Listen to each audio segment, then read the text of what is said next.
Deserted corridors, empty stairways, and shuttered storefronts.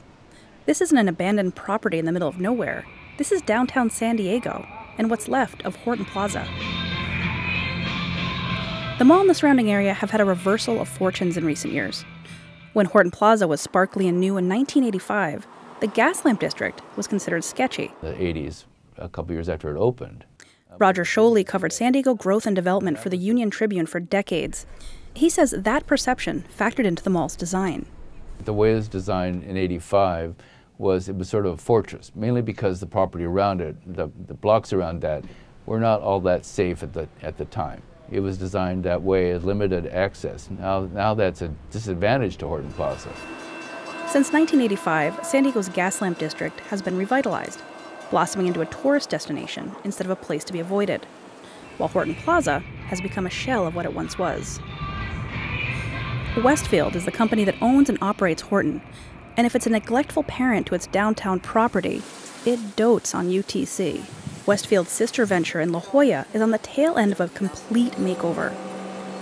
Along with new stores, restaurants, and even a speakeasy, upgrades include landscaped plazas, gardens, and art installations. Reflecting pools and comfy chairs invite visitors to linger. You can call it a mall if you want, but Westfield calls it an outdoor retail resort. A recent survey by Pew Research Center finds that 80% of Americans shop online. This isn't great news for malls. It keeps me on the forefront of kind of marketing and business issues. Miro Kopik is a marketing professor at San Diego State University. He says that while Amazon and other online shopping sites have made a trip to the mall unnecessary for many shoppers, he thinks the changes at UTC represent an evolution of what a mall can be, which could win back some customers. Between having the ArcLight cinemas there, the 24-hour fitness gym, and then all these restaurants, I think it makes it a real destination that people will go there not only to shop, but really to spend the day, the afternoon at the mall.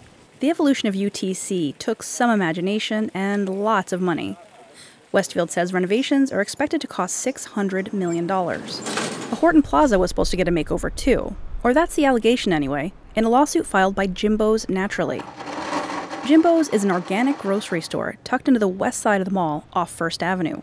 It's been there nearly 5 years. The inside of Jimbo's is clean and bright, a stark contrast to the dingy area right outside, which on the day I visited reeked of urine. When we opened the doors in October of 2013, really downtown and Horton Plaza specifically was hustling and bustling. I mean, we were kind of the main thoroughfare getting from one side of the shopping mall to the other. There was a lot of activities, there was plenty of stores open, there was a lot of restaurants, so there was definitely attractions to come to what was once an iconic mall in San Diego.